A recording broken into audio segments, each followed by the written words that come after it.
Wait, Mario? Did we not do this one already? Oh no, that's right. That was the "we completely fucked it up" not Chibi Robot game. Well, is there even any point in going over this one as my last game before the awards? I mean, it's just another Mario game.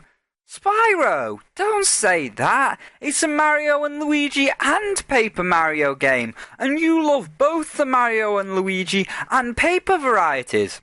Ah, that's very true, voice in my head.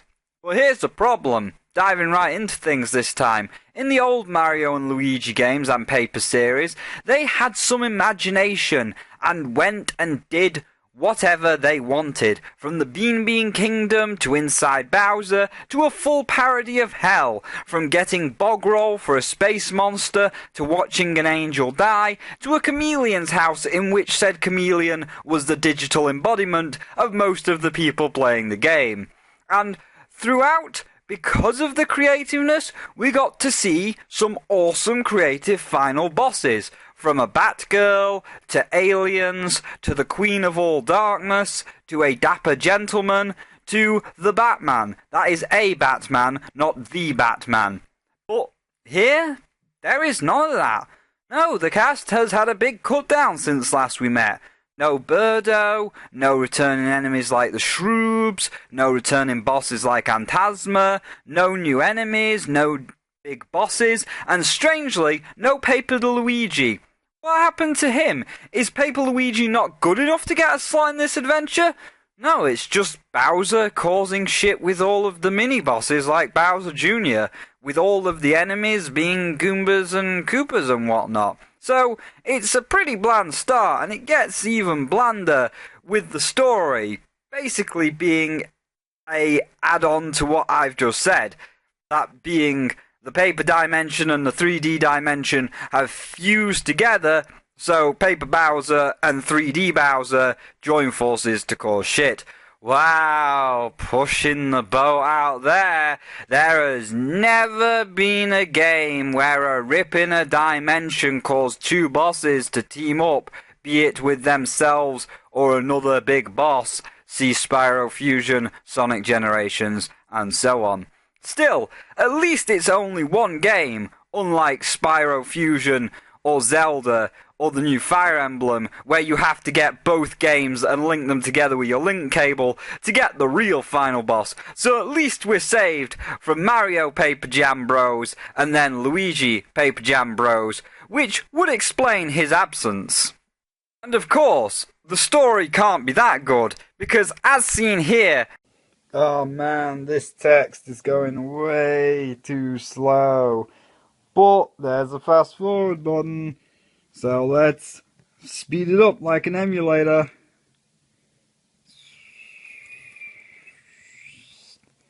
Clearly there's nothing important in this text because they're allowing me to, hold R to fast forward, so we don't have to worry about whatever they're saying because it's clearly not important because of the fast forward button. You can just do an emulator thing and hold R to fast forward over all the boring parts. Or I assume they're boring and non-essential. Or why else would they give you the fast forward button only sometimes on these particular cutscenes? As for the music, we already went over this in Chibi Robot, and to a lesser extent this review. From the Chibi Robot side of things, it's all just very generic Mario music of ba-da-da-da-da-da, do-da-da-da-da-da-da. Nothing special, just music to fill the void. So mute that shit and pretend that Luigi has brought his iPod along and is listening to Mando Pony's Undertale song, Fade Away.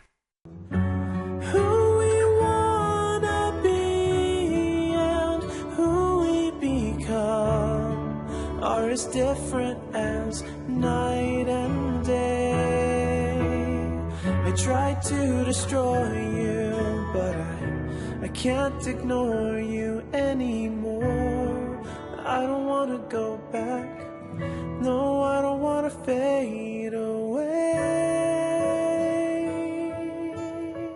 I mean, Azzy is sitting in grass and flowers, so it fits the grasslands of World 1.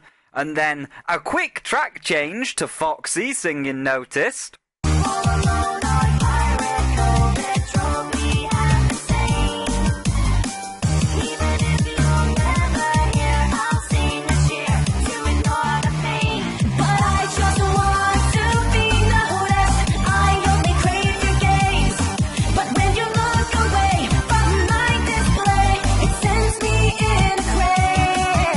As you know, pirates bury their treasure on Treasure Island, and there is sand on an island, I guess.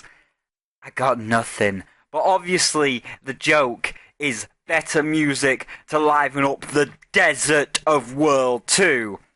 Because this game literally follows the formula of Grasslands, desert, forest, ice world, fire world, boss, ba-da-da-da-da-da-da-da. Oh yes, no nerd mansions or space stations for us. Back to the old standard Luigi Sisters U, which just adds to the disappointment and the monotony of the world. But we don't need a good story, we can make our own. And we don't need good music, we can put our own on. So, can we find something in the graphics? No, nothing to see here. Being Paper Mario, the dev team were just given the key to the skip to drag the same old art assets out and, give them a quick HD polish before throwing them into the game, because heaven forbid they'd be allowed a small budget to make some new art assets. I think they might have given Regin a fruit basket or something, so they were graced with an allowance of $100 to make a paper Bowser Jr. and other small things. Then again, that might be from Sticker Star. I don't know, I didn't finish it because Sticker Star was shit. But that aside, the same with Mario and Luigi's side of things. Here's the other key to the other skip, where we keep the 3DS Mario and Luigi assets. So anything like Mario and Peach and King Bowser are lifted out of Bowser's inside of me, in a metaphysical sense, not a sexual one, unless you're into Bowser doing that to you like Amanetta is. Don't get me wrong, all of the assets they have worked fine and make it all feel like a Mario game, but that's also the point. That it's just a Mario game, and the it's just a Mario game is almost becoming an excuse to not put the effort in. We don't have to make new bosses like the Shadow Queen, because it's just a Mario game, and he fights Bowser.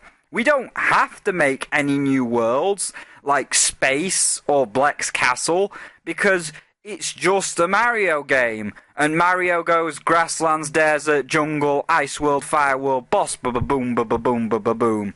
And we don't have to add any new music, as it's just a Mario game. And Mario goes ba-ba-ba-ba-da-ba, do-do-do-do-do-do-do-do, and we don't even need to remix it, like we did in Sunshine, that is still the best Mario game ever made.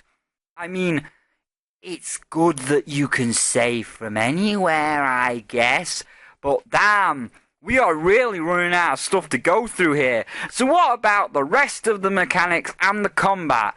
Is any of that worth talking about, and can it save Paper Jam Bros?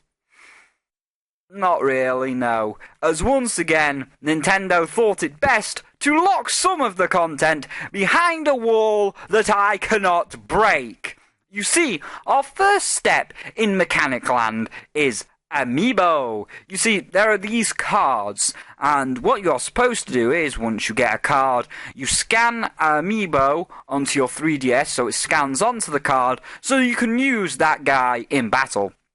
So, I kill PT Piranha and get my first card, but oh wait! It's worthless, as I can't scan Amiibo on my 3DS, and if you think I'm shelling out £300 for a new 3DS when this one works fine, then you need to think again.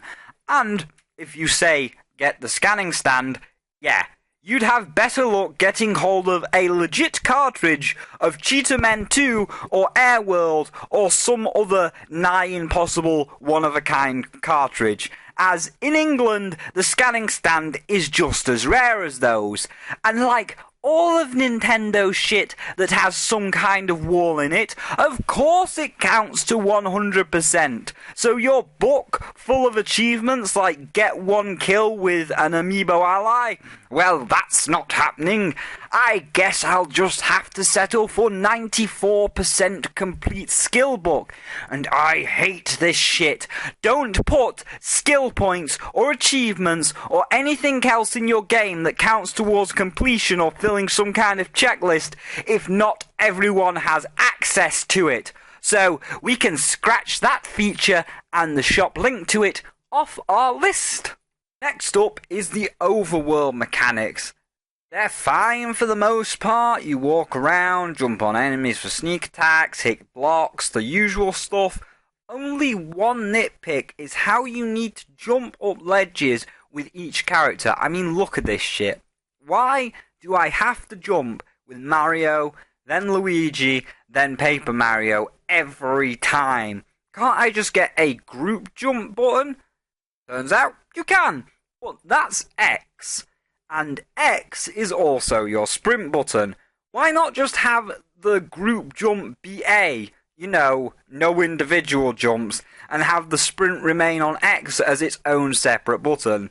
But again, only a little nitpick and I can deal with it. Now, as for combat, I have more than a nitpick.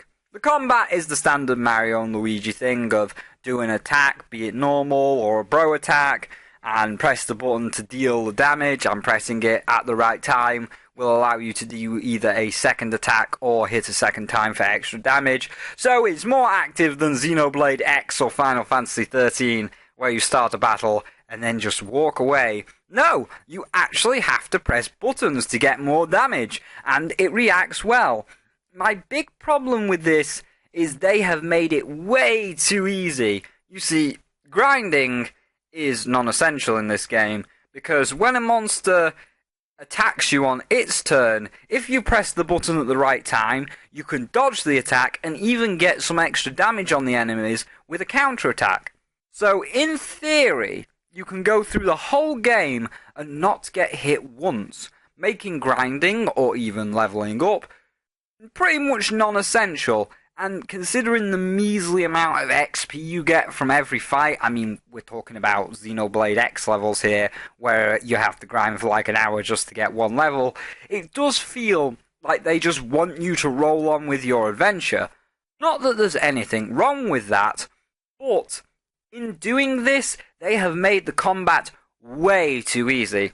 First, all your attacks, only after a few short levels, are already doing 20 plus damage, 60 plus if you get the excellent ranking combos, which means anything in the first few worlds is going down in 1 or 2 turns. Secondly, all the enemy attacks are so slow that you can easily dodge, and what makes it even worse is that you can get, no, not even get, it is given to you right at the start, is what is essentially, basically, the equivalent of the stopwatch in Isaac. Once you activate this, all enemies, even bosses, take an extra 2 seconds to wind up their attack, and it tells you who it's going to attack, indicated by a big glowing ring around the one who's getting hit. So if you put the stopwatch on, the game becomes an absolute joke. It may not seem like a lot, but them extra 2 seconds it takes for them to wind up their attack, and the fact you get an indicator in them 2 seconds, means you will never hardly get hit, to the point of this. With the stopwatch on, I beat the whole game, final story boss and secret boss, without using a single one-up. For even more of a joke, not using a single mushroom or HP restoring item.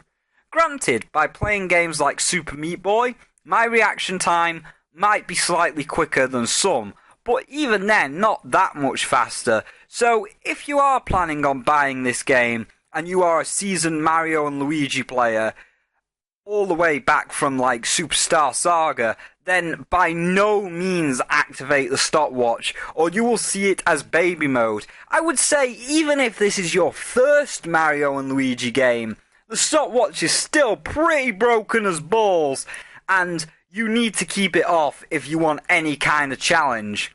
And with that, we reach our final verdict. As where there was way too much I had to say about Xenoblade X, here I have very little to say, and I'll give my reasons for that after the score. So, my final verdict for Mario and Luigi Paper Jam Bros is a poor 1 out of 5. It's just another Mario and Luigi, and that's it. It falls more under the category of sticker star, of it's just there. You like the series, so here's another one, but there's nothing special about it. No special lands like the Dream World or Bowser's Penis, just the normal Mario affair. No special creative story like Dream Team Bros or Inside Bowser a Vor story. No, just Bowser kidnaps Peach with Paper Bowser. It's boiled down to the basic vanilla Mario and nothing more. We are not flying round the galaxy or on a tropical island or burning alive in Bowser's stomach acid. It's just vanilla Mario, as plain as it gets for a Mario game, with as plain as it gets lands and as plain as it gets music and as plain as it gets story. I can only recommend this to the hardest core of Mario and Luigi fans, and only if they are really that desperate to play every Mario and Luigi game in the story. And even then, the hardcore fans of the series might find it too hand-holding and easy, what with the slower enemy attacks and the outright joke of the combat system if you activate the stopwatch. There are games that can stand the test of time and hit on a yearly release, like Call of Duty. But they are shit for the masses. Nothing engaging, just mindless shooting fun with friends online. And I feel like Nintendo has seen this and is trying to do it with all of its single-player games when that is the worst idea. We need a Zelda every year. We get Triforce Heroes, and it's shit. We need a Mario and Luigi / Paper Mario every year. We got Sticker Star last year, and it was shit. We get this one this year, and it was shit. And it needs to stop, Nintendo. You need to stop. You know what? New rule. Barring Zelda U, you're not allowed to make any old IP. You have to make all new IPs in 2016, or rarely used franchises like Bayonetta 3 and a real Metroid game, as we have not had a real one since the GameCube. Because this Mario every year, Zelda every year, Mario and Luigi every year has made it fall into the shit pit of jokes with things like Assassin's Creed.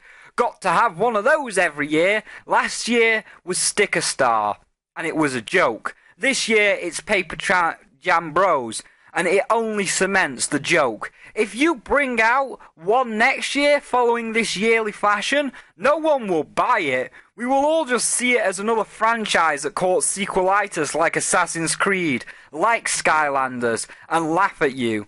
Though, considering how piss poor Sticker Star was, and how mediocre this one was, I would not be surprised if this is the last ever Mario and Luigi and Paper Mario games for a very long time. Killing two birds with one stone there, Nintendo, am I right? And it's an easy problem to fix, Nintendo. You've got plenty of stuff you could bring out that would be new for most of the world. That is its own unique IP that's fun. Like, I don't know, picking one out of the blue here. Let's say Captain Rainbow. It would only take like a month to translate. You don't even have to change the content. Sure, Americans will see Birdo's dildo, but they need to shut up and stop bitching about shit like this. I mean, all of us in the UK and Europe are fine with seeing Birdo's dildo. I mean, we got the version of Zelda's Awakening with the hippo titties and the version of Wario Land 2 with the sake bottles that get Wario drunk and not the black ball things that the penguins chuck. So even if America does not want it, me and the rest of Europe are perfectly fine with Birdo having a male voice and seeing his dildo, as we all love and accept Birdo over here, and you need to bring him back in Mario Kart 8. I don't care if Japan officially declared him as a man, and all of the sensitive Americans will hear a male voice coming out of it. Man up and just make it happen, Reggie Fee-to-Pay, rather than making your Fee-to-Pay games like your Mario Fee-to-Pay crane game that everyone has already hacked to get infinite free goes. Or, if you're all sick of me saying Captain Rainbow, then just translate Mother 3. No, scratch that. You don't even have to translate it. Just re-release it for the world. I'm going to show you all something now. You see this? This is an official Nintendo-released version of Mother 3 for the Game Boy Advance. It was the last Game Boy Advance game ever made, hence the DS case, and it was very limited edition. It even comes with a limited edition Franklin badge. Now, before you all say I was conned by a con man on eBay, no, this was in my local Game, yes, Game, a major worldwide company known as GameStop in the US. But this was in my local game store on a shelf, right there, and there was 10 of them on the shelf at £40, that's $50, and I got one, and my friend got one, and we've had them ever since. Maybe Game bought them from a bootlegger, but I doubt that, as every translation is perfect, nothing is misspelt or out of place. Every line of text is dead on, so if this is a bootleg, then it's one of the best I've ever seen, but I doubt it. So, you know, Reggie, if you need me to bring this cartridge over so you can put Mother 3 on the eShop for everybody, then I can. I mean, it's right here, fully translated, ready to go. All you need to do is stick it in the computer and press upload. You don't need to do any work, just upload it, and bam! Lots of free money. I mean, I have a fully translated copy, so I don't need it, but I want to share it with the world, as everyone deserves to play Mother 3, just as everyone deserves to play Captain Rainbow, and just as everyone deserves to see Birdo come back in Mario Kart 8, and also make a cameo in that Mario Sunshine HD remake that you are going to make, chilling out on the beach section of Isle Delfino, near the entrance to Gelato Beach, in his swimsuit, getting a tan. Anyway, I've rambled on long enough. I'll see all of you next week for my awards ceremony, where I give out my awards for some of the games that we've played this year, but there will be more information on that in that video itself, followed by the top 5 and bottom 5 of 2015, then finally followed up by the 2016 preview. But it's been a great year of reviews. I've played some really great games that have come out, and as you may have noticed from this title card thing here, I'm in full 3D now. So I'm going to be working on getting this fully animated for the next review season, now that this one is over. So we'll see if we can get this all animated for the first 2016 review. But seems the first one is coming out in January. That's like Mighty Number 9 and Star Fox Zero. So it's kind of like the, you know, the back end of 2015. Maybe not for them too. But anyway, thank you all for an amazing year. And I will see all of you in 2016 for the next review. Which, as stated, I think is either going to be Mighty Number 9 or Star Fox Zero. But anyway, thank you all. And I will see all of you in 2016 with the updated review thing.